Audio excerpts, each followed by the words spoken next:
أعوذ بالله من الشيطان الرجيم بسم الله الرحمن الرحيم سورة الاعراف آیت نمبر 191۔ أَيُشْرِكُونَ مَا لَا يَخْلُقُ شَيْئًا وَهُمْ يُخْلَقُونَ۔ ترجمہ، کیا وہ ایسی چیزوں کو اللہ کے ساتھ خدائی میں شریک مانتے ہیں جو کوئی چیز پیدا نہیں کرتے بلکہ خود ان کو پیدا کیا جاتا ہے۔ تفسیر۔ ایشرکون ما لا یخلق شیئا وهم یخلقون، کیا وہ ان چیزوں کو شریک کر رہے ہیں اللہ کے ساتھ جو کوئی شے تخلیق کرتے ہی نہیں، وہ تو خود مخلوق ہے۔ اسلام، فرشتے ہیں تو مخلوق ہیں، جنات ہیں تو مخلوق ہیں، انبیاء ہیں تو مخلوق ہیں، اولیاء اللہ ہیں تو مخلوق ہیں، یہ تو خود مخلوق ہیں، سب کے سب مخلوق ہیں۔ آیت نمبر 192۔ وَلَا يَسْتَطِيعُونَ لَهُمْ نَصْرًا وَلَا أَنفُسَهُمْ يَنصُرُونَ۔ ترجمہ، اور جو نہ ان لوگوں کی کوئی مدد کر سکتے ہیں اور نہ خود اپنی مدد کرتے ہیں۔ تفسیر۔ ولا يستطيعون لهم نصرا ولا انفسهم ينصرون، نہ وہ ان کی مدد کر سکتے ہیں نہ وہ اپنی مدد پر قادر ہیں، وہ تو سب کے سب جو ہے اللہ کے بندے ہیں۔ اب یہاں پر تدریجاً بات لائی جا رہی ہے، وہ تو سمجھتے ہیں دیویاں ہیں، دیوتا ہیں، وہ تو اوپر ہیں، وہ تو انویزیبل ہیں، ہم نے ان کے نام پر یہ بت تراش لیے ہیں۔ تو چاہے رادھا کرشنن ہو، چاہے کوئی اور فلسفی ہو، وہ کہے گا یہ کہ ہم ان بتوں کو نہیں پوج رہے، ہم بھی جانتے ہیں یہ پتھر ہے، پتھر کے سوائے میں کیا ہے، یہ نہ دیکھ سکتے ہیں نہ چل سکتے ہیں، پتھر ہیں۔ لیکن عام طور پر ان کے ہاں آدمی جو ہے عوام کی سطح پر وہ پھر انہی کو سمجھ بیٹھتا ہے کہ یہی ہے، اور چوبتا ہے، چاٹتا ہے، جو بھی کرتا ہے، ان کا دھون پیتا ہے، ان کے سامنے ڈنڈوت کرتا ہے، ان کے سامنے جو ہے حلوے مانڈے پیش کرتا ہے۔ تو عوامی سطح پر ذہن میں یہی آ جاتا ہے کہ یہی ہے معبود جن کو کہ ہم پوج رہے ہیں، اور انہی کے اندر قدرت ہے ہماری مشکل کشائی کی۔ آیت نمبر 193۔ وَإِن تَدْعُوهُمْ إِلَى الْهُدَى لَا يَتَّبِعُوكُمْ سَوَاءٌ عَلَيْكُمْ أَدَعَوْتُمُوهُمْ أَمْ أَنْتُمْ صَامِتُونَ۔ ترجمہ، اور اگر تم انہیں کسی صحیح راستے کی طرف دعوت دو تو وہ تمہاری بات نہ مانے، بلکہ تم انہیں پکارو یا خاموش رہو، ان کے لیے دونوں باتیں برابر ہیں۔ تفسیر۔ یعنی ان مشرکین کے معبودان باطل کا حال یہ ہے کہ سیدھی راہ دکھانا اور اپنے پرستاروں کی رہنمائی کرنا تو درکنار، وہ بیچارے تو کسی رہنما کی پیروی کرنے کے بھی قابل نہیں، حتیٰ کہ کسی پکارنے والے کی پکار کا جواب تک نہیں دے سکتے۔ آیت نمبر 194۔ ان الذين تدعون من دون الله عباد امثالكم فادعوهم فليستجيبوا لكم ان كنتم صادقين۔ ترجمہ، یقین جانو کہ اللہ کو چھوڑ کر جن جن کو تم پکارتے ہو وہ سب تمہاری طرح اللہ کے بندے ہیں، اب ذرا ان سے دعا مانگو، پھر اگر تم سچے ہو تو انہیں تمہاری دعا قبول کرنی چاہیے۔ تفسیر۔ ان الذین تدعون من دون اللہ عباد امثالکم، ہاں جنہیں تم پکار رہے ہو، جنہیں دیوتا اور دیوی بنا لیا ہے، فرشتے ہیں یا اولیاء اللہ ہیں، وہ بھی تمہاری طرح کے بندے ہیں۔ عباد امثالکم، وہ تمہاری طرح کے بندے ہیں۔ فادعوہم فلیستجیبوا لکم ان کنتم صادقین، تو پکارو ان کو اور پھر دیکھو اگر تم سچے ہو تو پھر ان کی طرف سے تمہیں کوئی جواب ملنا چاہیے، کوئی وحی آنی چاہیے۔ بلکہ آئے گا قرآن مجید میں آگے چل کر کہ وہ کہیں گے کہ ہم تو غافل تھے، ہمیں تو پتہ نہیں تھا کہ تم ہمیں پکارتے رہے، ہمیں ہماری دعائی دیتے رہے اور ہم سے مانگتے رہے، یا شیخ عبد القادر جیلانی شیئا للہ، ہمیں کیا پتہ تم نے یہ ہمارے ساتھ حماقتیں کی ہیں، ہمیں تو کوئی معلوم نہیں۔ آیت نمبر 195۔ أَلَهُمْ أَرْجُلٌ يَمْشُونَ بِهَا أَمْ لَهُمْ أَيْدٍ يَبْطِشُونَ بِهَا أَمْ لَهُمْ أَعْيُنٌ يُبْصِرُونَ بِهَا أَمْ لَهُمْ آذَانٌ يَسْمَعُونَ بِهَا قُلِ ادْعُوا شُرَكَاءَكُمْ ثُمَّ كِيدُونِ فَلَا تُنظِرُونَ۔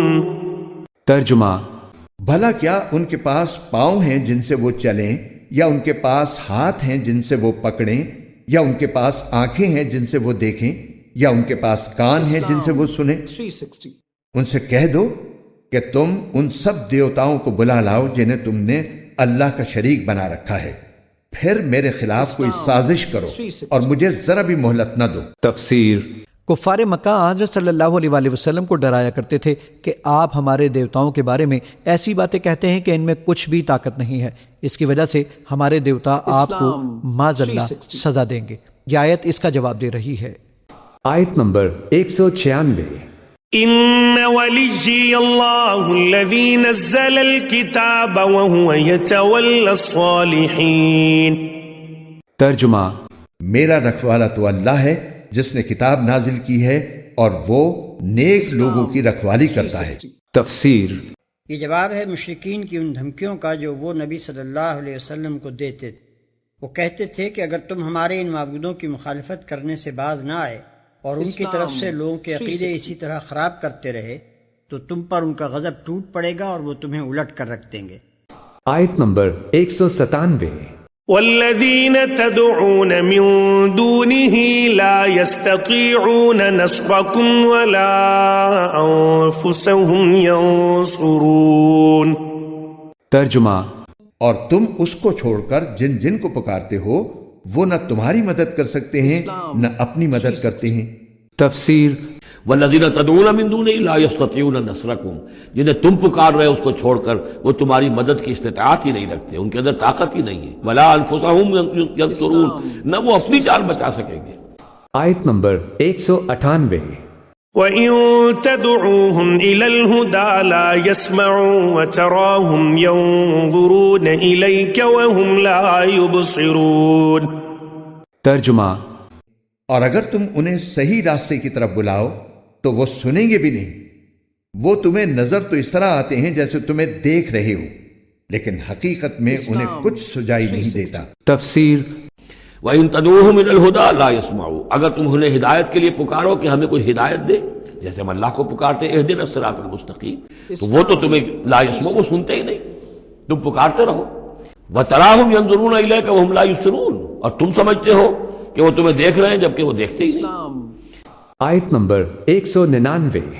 خذ العفو وأمر بالعرف وأعرض عن الجاهلين۔ ترجمہ اے پیغمبر درگزر کا رویہ اپناؤ اور لوگوں کو نیکی کا حکم دو اور جاہلوں کی طرف دھیان نہ دو۔ تفسیر خذ العفو وامر بالعرف، اب یہ آخر میں پھر حضور سے خطاب، یہ اکثر مکی صورتوں میں ہوتا ہے، اختتام پر حضور سے التفات۔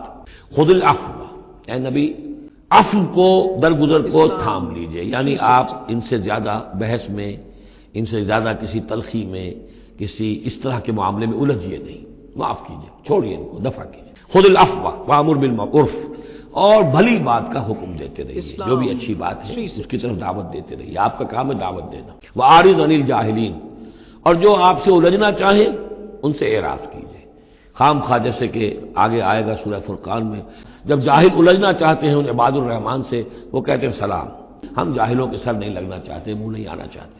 تو فرمایا آپ یہ تین الفاظ آئے ہیں، خذ العفو، یہ ایک داعی کے لیے بڑی بنیادی چیزیں ہیں، معاف کرتے رہنا، درگزر کرتے رہنا۔ وامر بالمعروف، اور بھلی بات کا، اچھی بات کا حکم دیتے رہنا۔ وَأَعْرِضْ عَنِ الْجَاهِلِينَ، اور جو الجھنا چاہیں، جاہل ہوں، جو جذباتی لوگ ہیں، مشتعل مزاج ہیں، ان سے اعراض۔ آیت نمبر 200۔ وَإِمَّا يَنزَغَنَّكَ مِنَ الشَّيْطَانِ نَزْغٌ فَاسْتَعِذْ بِاللَّهِ إِنَّهُ سَمِيعٌ عَلِيمٌ۔ ترجمہ اور اگر کبھی شیطان کی طرف سے تمہیں کوئی کچوکا لگ جائے تو اللہ کی پناہ مانگ لو، یقیناً وہ ہر بات سننے والا، ہر چیز جاننے والا ہے۔ تفسیر کچوکے سے مراد وسوسہ ہے، اور اس آیت نے ہر مسلمان کو یہ تعلیم دی ہے کہ جب کبھی شیطان دل میں کوئی برے خیال کا وسوسہ ڈالے تو فوراً اللہ تعالیٰ کی پناہ مانگنی چاہیے۔ اس بات کا ذکر خاص طور پر درگزر کر رویہ اپنانے کے سلسلے میں کیا گیا ہے، جس کا مطلب یہ ہے کہ جہاں درگزر کرنے کی فضیلت ہے وہاں بھی اگر شیطانی اثر سے کبھی کسی کو غصہ آ جائے تو اس کا علاج بھی اللہ تعالیٰ سے پناہ مانگنا ہے۔